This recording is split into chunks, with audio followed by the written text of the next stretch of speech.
All right, now let's head back to New Hampshire. We'll pick up Jason Levesque on the stand in a bad blood murder trial. He's accused of getting into that argument over plowing snow. He was the snow plower. We've learned that he was up all night plowing, and now he's just coming home, and this is where he's going to have that confrontation with his neighbor. Let's watch.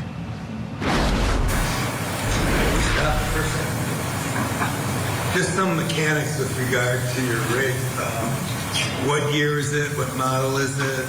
What's it equipped with? So it is not my personal vehicle, so I have to try and jog my memory. I believe it's 2019 or 2021 Ford F550. It's a turbo diesel. It has a 9.5-foot Fisher stainless steel V-plow on it.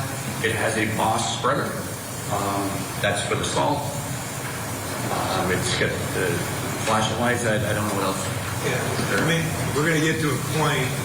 I want to ask you, you said it's a four-wheel drive vehicle. You mentioned that earlier. It is, yes. It's so it's a commercial vehicle, so it doesn't have the convenient push button you'd have like in a regular vehicle that you would drive, say anybody else.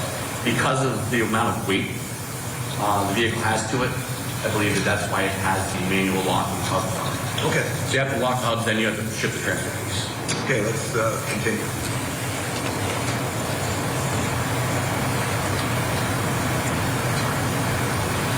In here, I'm trying to clean up. That's a telephone pole. Again, I'm not reaching the telephone pole with the glass.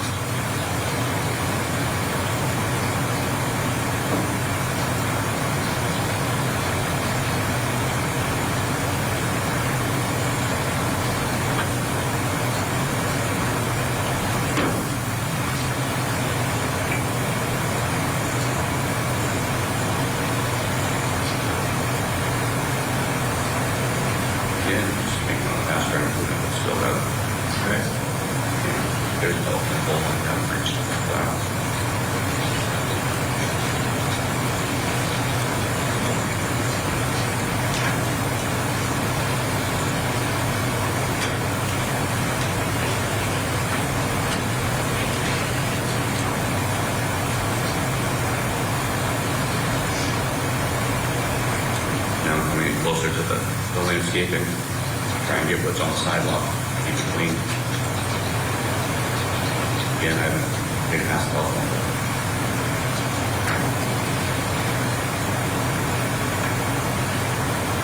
At any point, did you distribute any of that snow on Violette driveway? No, sir.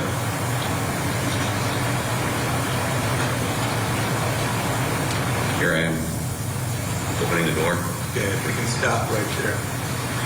You're opening the door. What's the reason we can stop right there? The reason is I'm going out to engage the hubs so I can put it in four-wheel drive.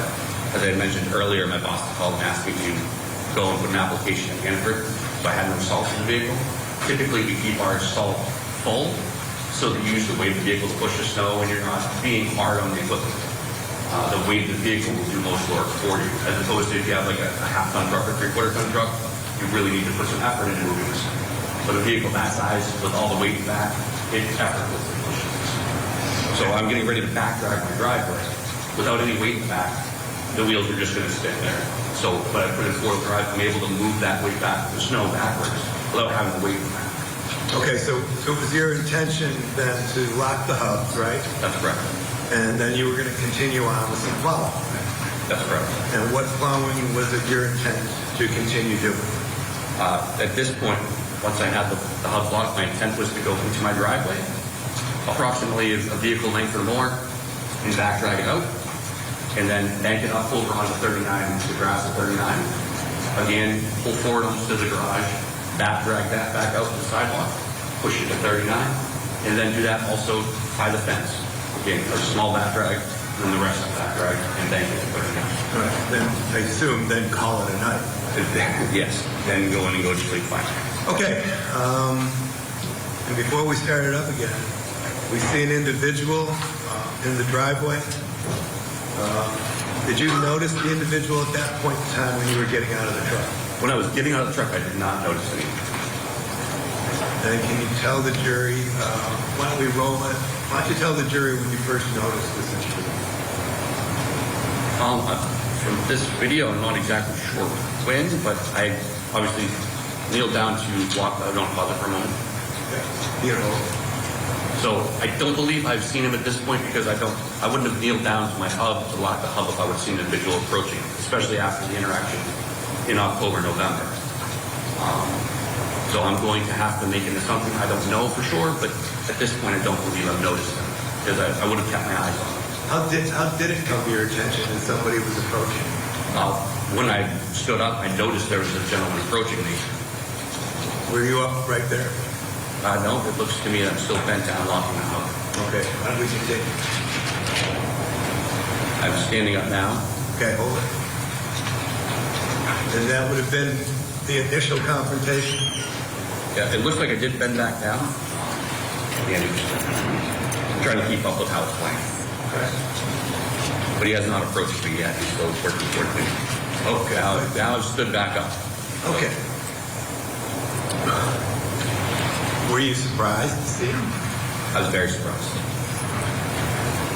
Had you done anything to cause him any agitation prior to that confrontation? No, sir. I had not had any interaction with that evening at all. When he came right up to you, can you tell the jury if he said anything to you? He said, if you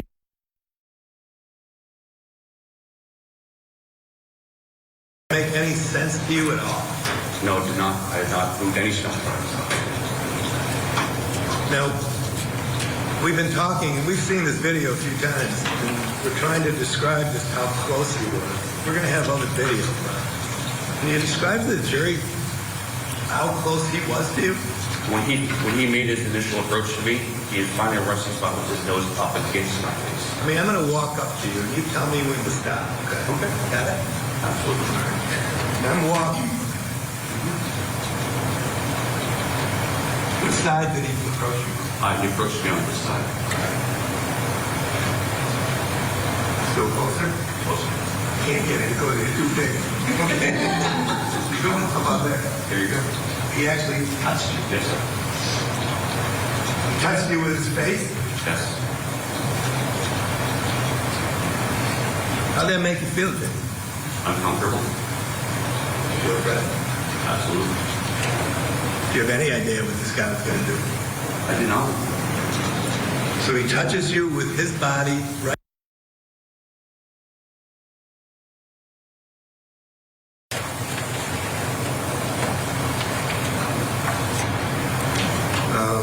Did this give you a little flashback of October or November? Again, while this was going on, was your daughter with you? She was. And where was she? She was in the passenger seat. She was staying in the truck, from what you know? I believe so, yes. So this guy's up against you, literally, flesh on flesh, right? And is he calmly saying things, or what's his tone of voice? No, he's extremely agitated. He's yelling at me. He repeated himself again.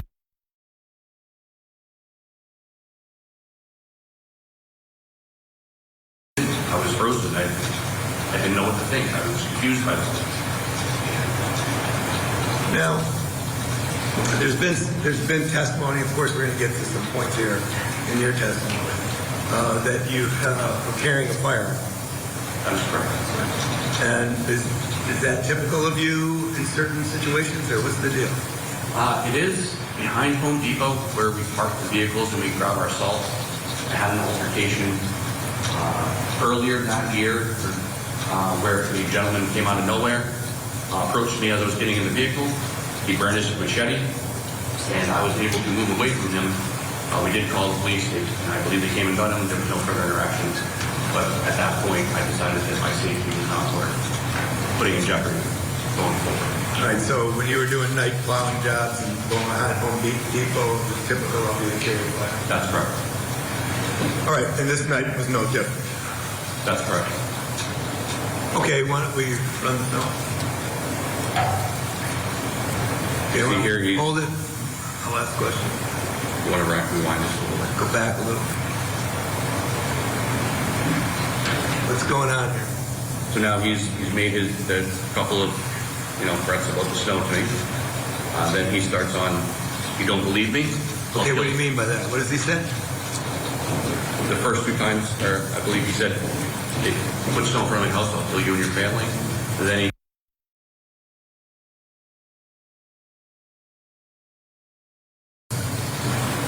Why don't we move?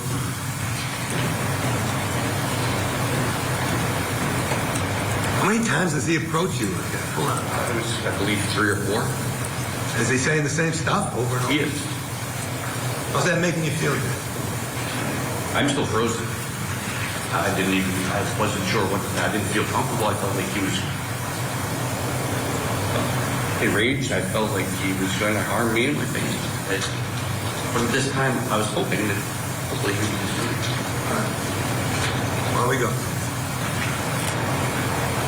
Again, hold it. Is that another interaction? That was another interaction where he came right up to my face, nose to face, and threatened to kill me and my family. Did that have anything to do with snow at the time, or was he just threatening? Not after the first time or 2. He came just, "You don't believe me? I'll kill you and your family." The snow was no longer a fact. Now it was just, he was angry. He wanted to hurt me and my family. Where we go? Okay, he's backing off here. He is. And he stopped. He did.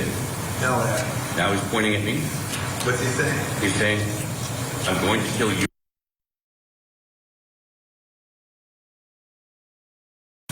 Now what's going on? Here. He's approaching me again, telling me that he's going to kill me and my family. You believe in him? I am now. All right, well, we run it. Okay, is that when you approach him? Stop. Yeah, I think you should probably go back. Yeah. Yep, while we go back. Start there.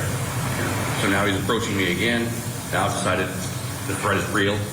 Instead of going home, he's now approaching me again.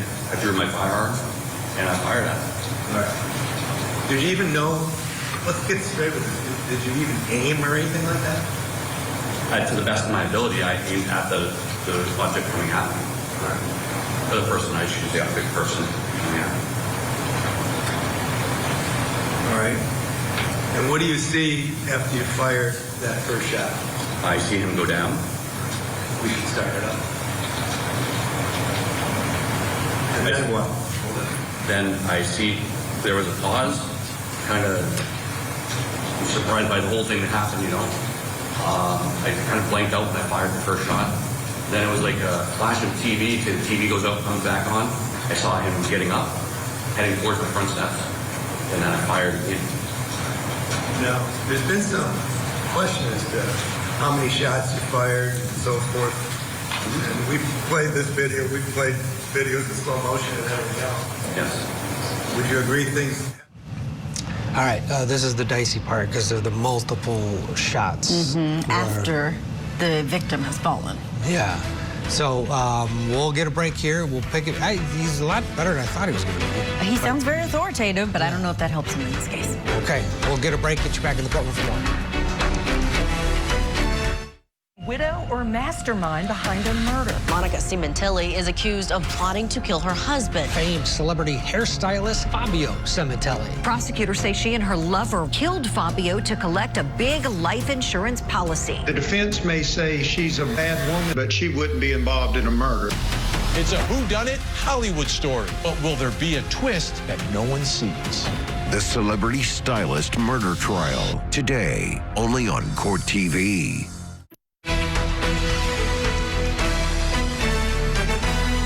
Welcome back to Court TV Live. Let's get you back inside of the New Hampshire courtroom where we are watching a defendant on the stand. It's the attempted murder trial for Jason Levesque. He is accused of trying to kill his neighbor, but the defense says that the victim in this case, Kyle Violette, was the actual aggressor. Now, he did not testify in the state's Commonwealth's case in chief. So Levesque sort of has this open road to tell his version of the story, and there's no comparison. You can't go back and forth. Well, who do I believe more, because we're only getting one side of the story, which adds a uniqueness. And he's saying that it was self-defense. Let's go back in, because he's just mentioned that after the first shot, which there were 6 shots at the victim, he says he blanked out. It happened extremely. Can you tell the jury if you even remember pulling the trigger 5 more times? I don't remember pulling the trigger the first time, and I don't remember hearing a gunshot. Any of them. But I mean, obviously, you know you used the firearm. Yes. How did you come to the conclusion that 5 shots or 6 shots were fired? I know that there was one in the chamber, 5 in the magazine, and when I was done, the slide was jacked, which would indicate that the firearm was empty. Okay. And that tipped you off that you had emptied it? That is correct. Why don't we play it through a little bit here?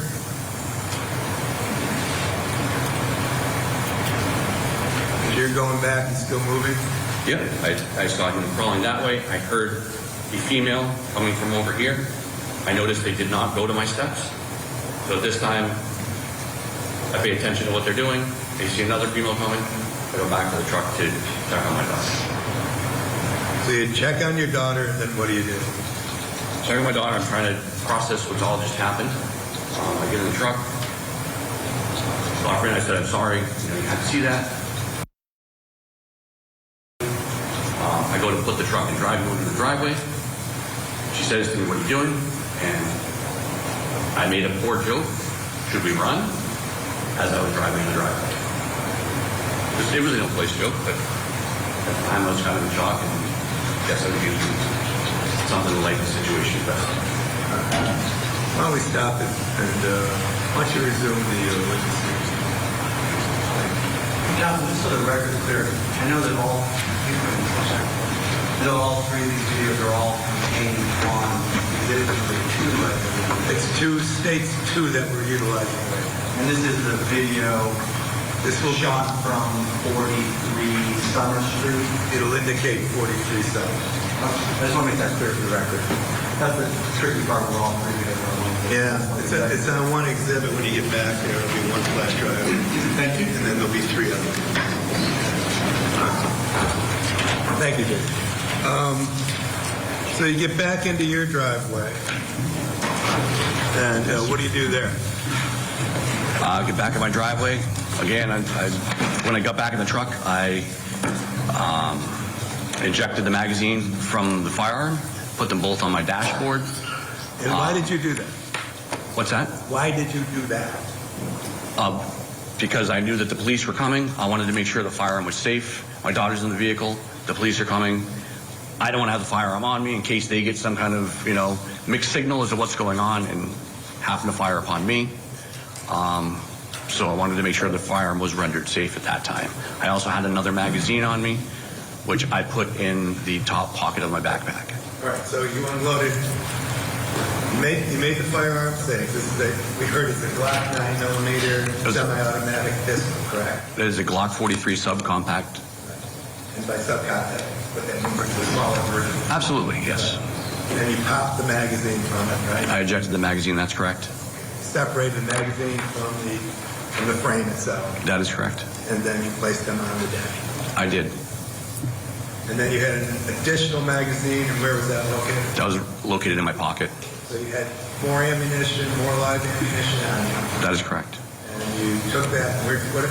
I put it in the top pocket of my backpack. That way it was not resting with the gun. I didn't think it'd be a wise idea to put more live ammunition next to the gun, seeing as I was going to be exiting the vehicle. My daughter was left in there, and the police were coming. Okay, so everything was made safe, and did you wait for the police to come? I did. Prior to the police coming, did you make any attempts to contact emergency personnel? So I was in the process of dialing 911 when I saw in my rearview mirror, I saw blue lights coming. So at that point, I discontinued the call. I don't believe I even hit send on it, but I'm not sure. Well, we heard your daughter testify the same thing, but did you actually have the phone out? Oh, I had the phone in my hand, that's correct. All right. Now the police come, and what do you do? As soon as I see that the officers have exited their vehicles and they're behind my vehicle, I step out with my hands up, and I start walking to the back of the truck. When I get to approximately the back of the truck where the Salter is located, I have two officers, a male and a female. Both of them are directing me in two different ways. One is saying, get down on the ground. The other one is saying, walk towards me. Okay, so at that point, a little bit confused? I was a little confused, but again, they're both pointing a firearm at me, so I said, I can only listen to one of you. So whichever one of you would like to direct me, I will listen to. The female then stopped talking, and the male officer directed me to walk towards him with my hands above my head. And did you do everything they asked you to do? I did. Did you make any statements to them in the driveway, before you even got officially over to the Rochester PD? What was going on? I don't believe I did make any statement, or didn't say anything to them in the driveway. When I got into the police cruiser, I did apologize to whoever was sitting in the front seat. I don't know that it was an officer. I did apologize for having to come out that night and for the incident that transpired. And again, we're talking now somewhere around 10:20ish in the evening when all this stuff starts breaking right in front of your house, when you're actually picked up, placed in the cruiser. That's correct. And again, just to reiterate, any sleep between 8 a.m. in the morning the previous day and 10:20? No, sir. Like I said, I clocked in at around 10 p.m. and I didn't take any breaks or anything. I was clocked in from 10 to 10, 24 hours straight.